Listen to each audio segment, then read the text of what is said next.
തോറ്റുപോയ ആൾക്കാരാണ് അവര്. നമ്മളെ മിസ്ഗൈഡ് ചെയ്യാനും നമ്മളെ മുന്നോട്ട് പോകാതിരിക്കാനും വേണ്ട ഗൈഡൻസ് മാത്രമേ തരുള്ളൂ. അപ്പൊ നമ്മൾ സിസ്റ്റവുമായിട്ട് ക്ലബായാൽ മാത്രമേ നമുക്ക് നമ്മളുടെ ഫോക്കസിലേക്ക് നമുക്ക് ചെന്നെത്താൻ പറ്റുള്ളൂ. ആണല്ലോ, അത് ജോലിക്ക് പോകുന്ന ആളുകൾക്ക് മനസ്സിലാവും. ഞാൻ കുറെ അനുഭവിച്ചത് ആ തിങ്കളാഴ്ച രാവിലെ, അപ്പൊ ആ ശനിയാഴ്ച രാത്രി ആകുമ്പോഴത്തേക്ക് ഒരു റിലീഫ് വരാനുണ്ട്. ശനിയാഴ്ച വൈകുന്നേരം പ്രത്യേക ഒരു റിലീഫാണത്. അതുകൊണ്ടാണ് നമ്മൾ ഈ മീറ്റിങ്ങിനൊക്കെ വിളിച്ചാൽ ഞായറാഴ്ച വരാൻ പ്രയാസം. ആസ്യമിൽ നമുക്ക് സന്തോഷത്തിന്റെ കാര്യം എല്ലാ ദിവസവും നമുക്ക് ഞായറാഴ്ചയാണ്. അതാണ് ആ ട്രെയിനർ, ആ ലീഡർ അവരുടെ പിള്ളേർക്ക് പറഞ്ഞു കൊടുത്തത്. നിങ്ങൾ ഈ ലെവലിലേക്ക് വന്നാൽ every day is A Sunday. നമ്മൾ ജീവിതത്തിൽ ഒരു ഫൈനാൻഷ്യലി ഫ്രീ ആയിക്കഴിഞ്ഞാൽ നമുക്ക് പിന്നെ ഏത് ദിവസം എങ്ങനെ പോയി എന്ന് നോക്കേണ്ട ആവശ്യമില്ല. നിങ്ങൾ വിചാരിക്കുന്നുണ്ടോ മുകേഷ് അംബാനി ശനിയാഴ്ചയ്ക്ക് വേണ്ടി കാത്തിരിക്കുന്നുണ്ട്? അദ്ദേഹത്തിന് അതിൻ്റെ ഒന്നും ആവശ്യമില്ല. അദ്ദേഹത്തിന് തോന്നുന്ന സമയത്ത് പോകുന്നു, വരുന്നു. അങ്ങനെ ഒരു ലൈഫിലേക്ക് നമുക്ക് എത്തിപ്പെടാം. എപ്പം എങ്ങനെയാണെങ്കിൽ ഇഫ് യു ആർ ഫോക്കസ്ഡ്. നമ്മൾക്ക് കിട്ടിയ സംഗതി നമ്മൾ ഫോക്കസ്ഡ് ആയിരിക്കണം. 5 വർഷം മറ്റൊന്നിനും, ഇപ്പൊ ഇവിടെ സ്പീക്കർ ബോക്സ് എണ്ണിയപ്പോൾ 8 കണ്ടു, നിങ്ങൾ ലൈറ്റ് കണ്ടില്ല എന്ന പോലെ ആർസിമിൽ നമുക്ക് പ്രവർത്തിക്കാൻ പറ്റിയാൽ മറ്റൊന്നും കാണാൻ പറ്റും പാടില്ല. പലരും പല രൂപത്തിൽ നമ്മളെടുത്ത് വരും, പല കമ്പനികൾ കൊണ്ടുവരും, പല രീതിയിൽ നമ്മളെ ഡിസ്ട്രാക്ട് ചെയ്യാൻ വേണ്ടി ശ്രമിക്കും. അത് സ്വാഭാവികമാണ്. പ്രശ്നങ്ങൾ വരും. നമ്മളെ കൂട്ടത്തിലുള്ള ആളുകൾ തന്നെ ചിലപ്പം നമുക്ക് പ്രശ്നങ്ങളായിട്ടൊക്കെ വന്നേക്കാം. അതെല്ലാം ഓക്കെ, അതല്ല ഇതിൻ്റെ പാർട്ടാണെന്ന് ചിന്തിക്കുക. ഒരു ലീഡറിന് ഏറ്റവും കൂടുതൽ ആവശ്യമായ ഒരു ആറ്റിറ്റ്യൂഡാണ് തിക്ക് സ്കിൻ എന്ന് പറയും. എന്താ പറയാ? തിക്ക് സ്കിൻ, തൊലിക്കട്ടി. എന്ത് പറഞ്ഞാലും യേശ്, എന്ത് പറഞ്ഞാലും അതൊരു ലീഡറിന്റെ, അത് പൊളിറ്റിക്കൽ ലീഡേഴ്സിലേക്ക് നിങ്ങൾ ശ്രദ്ധിച്ചാൽ കാണാം. എന്ത് കുറ്റം പറഞ്ഞാലും മൂപ്പര് പിറ്റേന്ന് രാവിലെ വിളിച്ചുകൊണ്ടുണ്ടാവും. ഒരു പ്രശ്നമില്ല. ഇയാൾക്ക് ഇത്രയും തെറി കേട്ടിട്ട് ഒരു പ്രശ്നമില്ല. അതാണ് അയാൾ അവിടെ എത്തിയത്. നമ്മൾക്കും അതേപോലെ അവിടെ എത്തണമെന്നുണ്ടെങ്കിൽ നമ്മളെ പലരും പല രീതിയിൽ പലതും പറയും. അതിന് എങ്ങനെ നേരിടണം?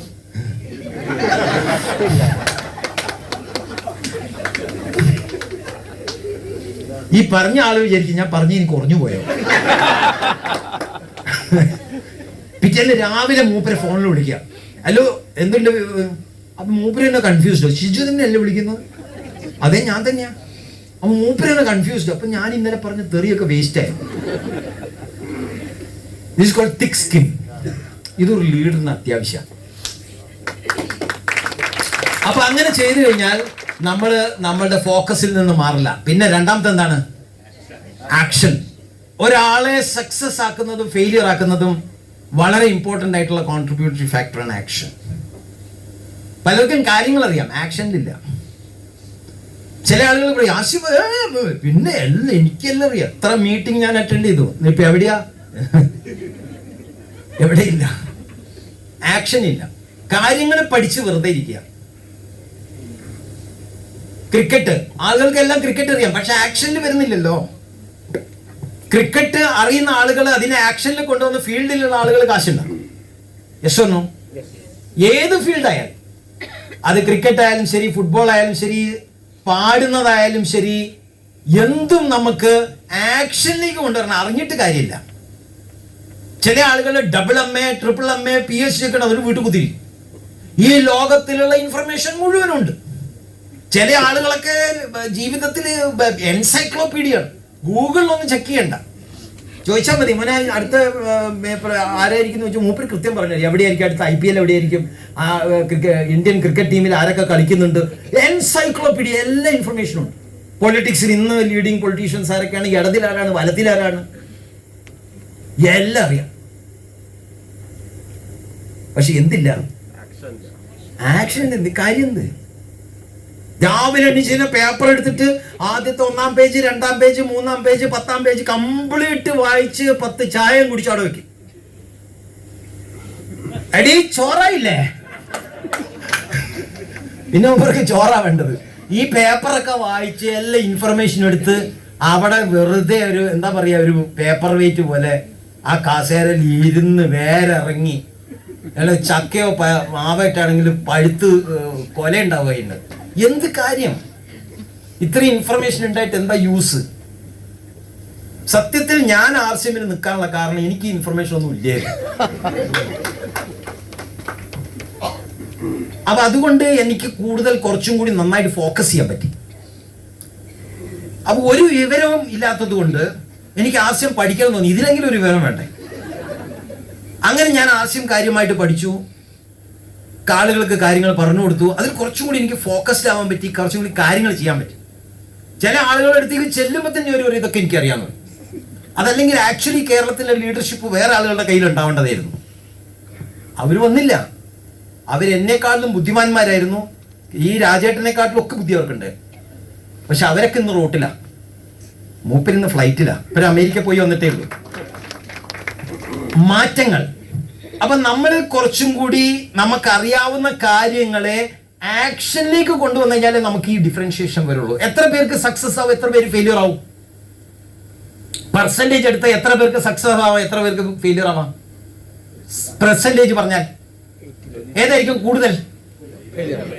ഫെയിലിയർ ആണ് കൂടുതൽ. സക്സസ് എത്ര പെർസെന്റേജ് ആൾക്കാർക്ക് സക്സസ് കിട്ടും, വിജയം? ഒരു 20% ആൾക്കാർക്ക് വിജയമുള്ളൂ. അപ്പൊ ഈ 80% ആളുകൾക്കും വന്ന തകരാറ് എവിടെയാ? ഫോക്കസ് ഇല്ല, ആക്ഷൻ ഇല്ല.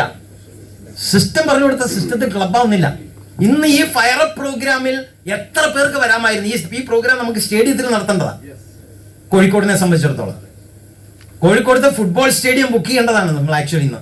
പക്ഷേ ഫയർ അപ്പ് നമ്മൾ ഇവിടെ 300 പേര് 400 പേരെ വെച്ച് ചെയ്യുന്ന കാര്യം എന്താണ്? പല ആളുകളും RCMൽ വന്നിട്ട് എന്തുമായിട്ട് ക്ലബായില്ല. സിസ്റ്റം നമ്മൾ വിളിച്ച് ഫോഴ്സ് ചെയ്ത് ആളുകൾക്ക് കമ്പൽസറി ലീഡർമാർക്ക് ടിക്കറ്റ് കൊടുത്ത് പിടിച്ചു വലിച്ചു കൊണ്ടുവരണം.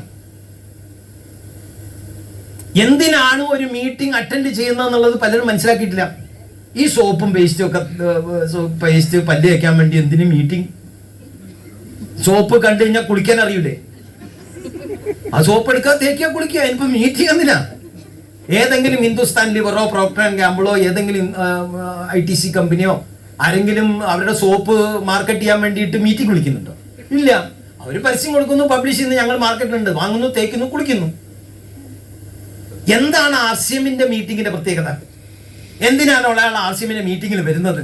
എന്തിനാണ് നമ്മൾ ഒരാളെ RCMന്റെ മീറ്റിംഗിൽ കൊണ്ടുവരുന്നത്? എന്താണ് ഇവിടെ കിട്ടുന്നത് അഡീഷണൽ ആയിട്ട്? You get your vision. ഇവിടെ വന്നു കഴിയുമ്പോൾ ഇതിൽ പോസിറ്റീവായിട്ട് നിൽക്കുന്ന ആളുകളെ നമ്മൾ കാണും. ഈ ലോകത്തിൽ പോസിറ്റീവായിട്ടുള്ള ആളുകളാണോ നെഗറ്റീവ് ആയിട്ടുള്ള ആളുകളാണോ കൂടുതൽ?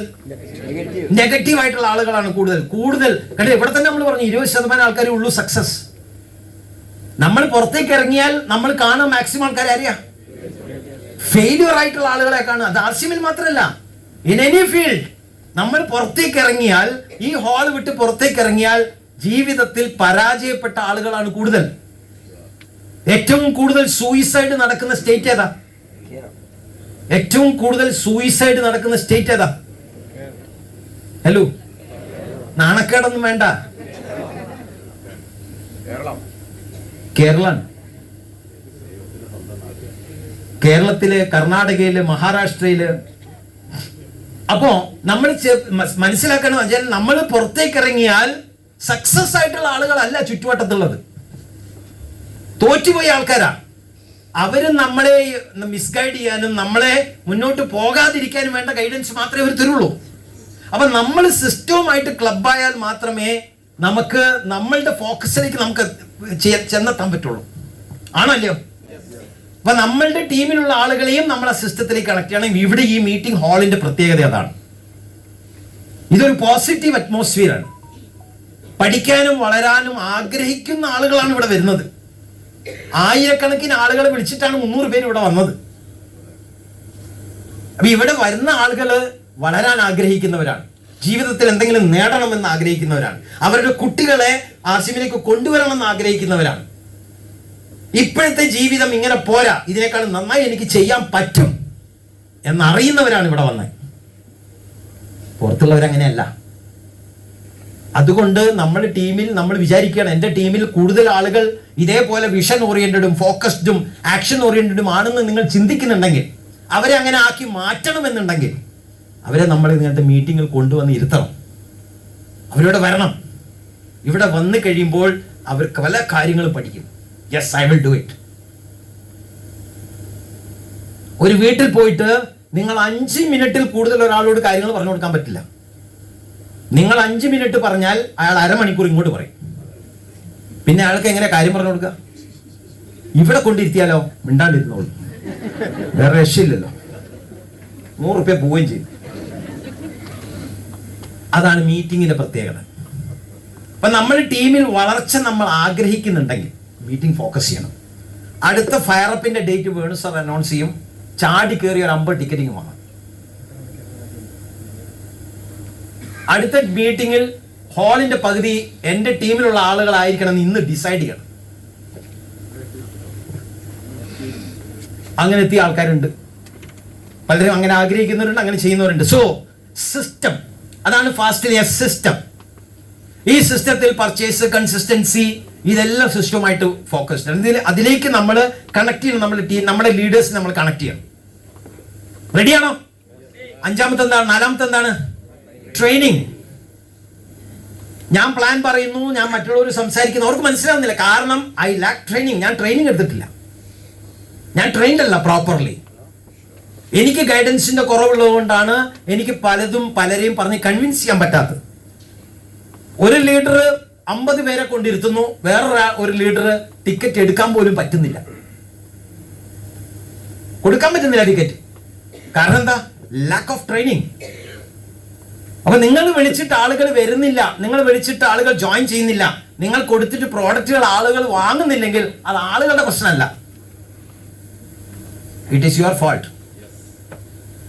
അതിന് you should get trained up ആവണം. കാര്യങ്ങൾ കുറച്ചും കൂടി സിസ്റ്റം പഠിക്കണം, പ്രോഡക്റ്റുകൾ പഠിക്കണം, ആളുകളോട് എങ്ങനെ കമ്മ്യൂണിക്കേറ്റ് ചെയ്യണം എന്ന് പഠിക്കണം, എങ്ങനെ സംസാരിക്കണം, എങ്ങനെ പ്രസന്റ് ചെയ്യണം. മേ ബി 2-3 വർഷമൊക്കെ ആവശ്യമില്ലായിട്ടുണ്ടാവും. പക്ഷേ if you are not growing, if you are not able to achieve your goals and dreams, നിങ്ങൾ വിചാരിച്ച പോലെ RCMൽ വളർച്ച കിട്ടുന്നില്ലെങ്കിൽ you have to get trained. ട്രെയിനിങ്ങിൽ പങ്കെടുക്കണം. പല സ്ഥലത്ത് പല ടൈപ്പ് ഓഫ് ട്രെയിനിങ്സ് നടക്കുന്നുണ്ടാവും. ഇവിടെ തന്നെ 2 days വർക്ക്ഷോപ്പ് എന്നൊക്കെ പറഞ്ഞ് കണ്ടക്ട് ചെയ്യാറുണ്ട്. ചില പ്രോഡക്റ്റ് ട്രെയിനിങ് പ്രോഗ്രാംസ് ഓൺലൈനിൽ, ചില സൂം സെഷൻസ് നടക്കും. യൂട്യൂബിൽ കുറെ പ്രോഗ്രാംസുകളുണ്ട്. അറ്റൻഡ്. തയ്യാറാണോ? നിങ്ങൾ ഏറ്റവും ഇഷ്ടപ്പെടുന്ന സ്ലൈഡ്. ജീവിതത്തില് നമുക്ക് വിജയിക്കണം എന്നുണ്ടെങ്കിൽ, നമുക്ക് വിജയിക്കണം എന്നുണ്ടെങ്കിൽ നമുക്ക് ഓപ്പർച്യൂണിറ്റി. ഇപ്പൊ ജീവിതത്തിൽ 2 ടൈപ്പ് ആൾക്കാരെ നമ്മൾ കണ്ടല്ലോ. ഹലോ, ജയിച്ച ആൾക്കാരെ കണ്ടു, തോറ്റ ആൾക്കാരാണ് കൂടുതൽ. തോറ്റ ആൾക്കാരാണ് കൂടുതൽ. ഇവർക്ക് എന്തായിരുന്നു തകരാറ്? തോറ്റ ആൾക്കാർക്ക് അവർക്ക് അവസരം കിട്ടിയില്ലേ? അവസരം കിട്ടിയോ? കിട്ടി. അവസരം കിട്ടാത്തതുകൊണ്ടല്ല ഇവർ തോറ്റുപോയത്. അവസരം കിട്ടാത്തതുകൊണ്ട് ജീവിതത്തിൽ തോറ്റ ആൾക്കാരില്ല. അവസരം കിട്ടാത്തത് കൊണ്ട് ജീവിതത്തിൽ വിജയിക്കാതെ പോയ ആൾക്കാരില്ല, ആകാതെ പോയ ആൾക്കാരില്ല. ആ കിട്ടിയ അവസരത്തിനെ ഉപയോഗിച്ചില്ല. വേണ്ട വിധത്തിൽ നമുക്ക് ഉപയോഗിക്കാൻ സാധിക്കണം. ഏതൊരു പണക്കാരനായ ആൾക്കാരെ നിങ്ങൾ നോക്കിക്കഴിഞ്ഞാൽ അവർക്ക് കിട്ടിയ അവസരത്തിനെ അവർ ശരിയായ രീതിയിൽ ഉപയോഗിക്കും. ഇന്ന് നമ്മുടെ കയ്യിൽ കിട്ടിയ ഏറ്റവും വലിയൊരു ഓപ്പർച്യൂണിറ്റിയാണ് RCM എന്ന് പറയുന്നത്. ഇന്ന് നിങ്ങൾക്ക് തീരുമാനിക്കാം, നിങ്ങൾക്ക് യെസ് നോ, രണ്ടും നോ പ്രോബ്ലം. ഇന്ന് കേരളത്തിൽ RCM എവിടെ എത്തിയിട്ടില്ല, അതിൻ്റെ ഒരു ഗ്രോയിങ് സ്റ്റേജിലാണ്. എത്ര ലക്ഷം ആൾക്കാർ കേരളത്തിൽ RCM പഠിച്ചിട്ടുണ്ടാവും? 1 ലക്ഷം, 2 ലക്ഷം, 1-2 ലക്ഷം ആളുകൾക്ക് കേരളത്തിൽ RCM അറിയായിരിക്കും. അതിനകത്ത് RCM മനസ്സിലാക്കിയ ഒരു 10,000 പേര് പോലും ഉണ്ടെന്ന് എനിക്ക് തോന്നുന്നില്ല. 3 കോടി ആൾക്കാർ RCM കേരളത്തിൽ തന്നെ ഉണ്ട്. 3 കോടി ആളുകൾ കേരളത്തിൽ തന്നെ ഉണ്ട്. ഇതിനെക്കാട്ടിലും കൂടുതൽ ആളുകളുണ്ട് കേരളത്തിന് പുറത്തുണ്ട്. അപ്പൊ 10,000 ആളുകളെ RCM ആക്ച്വലി മനസ്സിലാക്കിയിട്ടുള്ളൂ മലയാളികൾ. അവരുടെ പോസിബിലിറ്റി ഒന്ന് ആലോചിച്ച് നോക്കിയേ. വലിയൊരു സ്വർണ്ണ ഖനിയുടെ മുകളിലാണ് നമ്മൾ ഓരോരുത്തരും ഇരിക്കുന്നത്. പിച്ച തണ്ടേണ്ട ആവശ്യമില്ല. ഇതിന് എടുത്ത അവസരം, കിട്ടിയ അവസരം ശരിയായ രീതിയിൽ ഉപയോഗിക്കാൻ അറിയണം. എന്താ ചെയ്യണ്ടേ? RCMന്റെ പ്രോഡക്റ്റുകളൊക്കെ ഉപയോഗിക്കുക, ആ പ്രോഡക്റ്റുകളെ പറ്റി ഇൻ ഡെപ്ത് ആയിട്ട് പഠിക്കുക, വിളിക്കുന്ന മീറ്റിംഗ്, ട്രെയിനിങ് കാര്യങ്ങൾ എന്തെങ്കിലും ഉണ്ടെങ്കിൽ അടുത്ത 5 വർഷത്തേക്ക് ഒഴിവാക്കാതിരിക്കുക. കൂട്ടത്തിൽ ആരെങ്കിലും 1-2 പേരെ ജോയിൻ ചെയ്യിപ്പിച്ചിട്ടുണ്ടെങ്കിൽ അവരെ മീറ്റിങ്ങിൽ കൊണ്ടുവരിക, അവർക്ക് കൗൺസിലിംഗ് ചെയ്യുക. ആരെങ്കിലും ഇൻകൺസിസ്റ്റന്റ് ആയിട്ടോ ഇൻആക്റ്റീവ് ആയിട്ടോ ഒക്കെ ഉണ്ടെങ്കിൽ അവരെ കൗൺസിൽ ചെയ്യുക, അവരെ പോയി മീറ്റ് ചെയ്യുക, അവരുടെ വീട്ടിലൊരു ഹോം മീറ്റിംഗ് കണ്ടക്ട് ചെയ്യുക, അല്ലെങ്കിൽ ഏതെങ്കിലും മീറ്റിംഗ് ഉണ്ടെങ്കിൽ അവിടെ വിളിക്കുക. അടുത്ത 5 വർഷം ഫോക്കസ്. ആര് എന്ത് പറഞ്ഞു കഴിഞ്ഞാലും നിങ്ങൾ ഫോക്കസിൽ നിന്നും മാറാതിരിക്കുക. തയ്യാറാണോ? ആ ഫോക്കസിൽ ഉറച്ചു നിൽക്കാൻ പറ്റും. നമ്മളുടെ ഒരു ചെറിയൊരു മൈനസ് പോയിന്റ് എന്താ വെച്ചാൽ നമ്മളെല്ലാവരും മനുഷ്യന്മാരുടെ മനസ്സ് കുരങ്ങിന്റെ മനസ്സ് പോലെയാണ്. ഒരു ബുക്ക് നിങ്ങൾക്ക് വായിക്കാം, കൺട്രോൾ യുവർ മങ്കി മൈൻഡ്. ഒരു ബുക്കാ, കൺട്രോൾ യുവർ മങ്കി മൈൻഡ്. നമ്മളെ മൈൻഡ് എന്ന് പറഞ്ഞാൽ ഇങ്ങനെ ചാഞ്ചാടിക്കൊണ്ടിരിക്കും, ഒരു സ്ഥലത്ത് സ്റ്റിക്ക് ആവില്ല. നമ്മളെപ്പോഴും ഇൻകൺസിസ്റ്റന്റ് ആണ്. അപ്പൊ അതിനെ ഫോക്കസ് ചെയ്യാൻ പറ്റണം. കൺട്രോൾ യുവർ മങ്കി മൈൻഡ് എന്ന് പറഞ്ഞാൽ നമ്മൾ അതിനെ ഫോക്കസ് ചെയ്യണം. ഞങ്ങൾ കഴിഞ്ഞ 20 വർഷം മുമ്പ് ആവശ്യം കിട്ടിയ കാലം തൊട്ട് ഇന്ന് വരെ കമ്പനികൾ വേറെ വന്നില്ലേ, പല തേപ്പ് പെട്ടികളും വന്നു. പക്ഷെ ഒരെണ്ണം പോലും എടുത്ത് ചെവിയിൽ വെച്ചില്ല. കേൾക്കും, കാര്യങ്ങൾ ഒരു പറയും പോകും, നമ്മളതിങ്ങനെ കേൾക്കും, അങ്ങനെ വിടും. റൈറ്റ്? Hello, yes. ഒരിക്കലും ഒരാള് അയാളുടെ പശുവിന് എന്തോ ഒരു അസുഖം വന്നു. പശുവിനൊരു അസുഖം വന്ന സമയത്ത് ഡോക്ടറോട് പറഞ്ഞു ഇങ്ങനെ ഒരു അസുഖമുണ്ട്. അപ്പം ഡോക്ടർ എന്തൊക്കെ മരുന്ന് കൊടുത്തു. ഇയാൾ ആ പശുവിന് മരുന്ന് കൊടുക്കാൻ നോക്കി, ആ പശു മരുന്ന് കഴിക്കുന്നില്ല. അപ്പൊ ഡോക്ടറോട് തിരിച്ചു വന്നിട്ട് പറഞ്ഞു മരുന്നൊക്കെ ഓക്കെയാണ്, പക്ഷെ പശു കഴിക്കുന്നില്ല, എന്താ ചെയ്യാ? അപ്പൊ ഡോക്ടർ ഒരു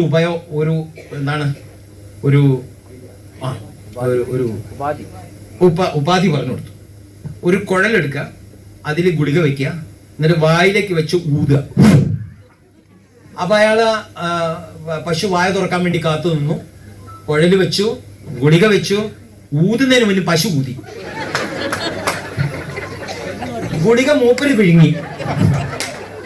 പല ആളുകളും പല നെറ്റ്വർക്ക് മാർക്കറ്റിങ്ങും പല സ്ഥലത്തും പറയാൻ വേണ്ടി ചെല്ലും കുഴലുമായിട്ട്. ഇയാൾ ഊതുന്നതിന് മുന്നേ അയാൾ ഊതും, എന്നിട്ട് ആ നെറ്റ്വർക്ക് വാങ്ങി മൂപ്പര് വരും. അല്ല സാറേ, ഞാനത് ആക്ച്വലി കൊടുക്കാൻ പോയതായിരുന്നു, പക്ഷെ അതിനെക്കാട്ടിൽ അടിപൊളിയായിട്ട് എനിക്ക് തോന്നി, ഞാൻ വിഴുങ്ങി ഇങ്ങോട്ട് വന്നു.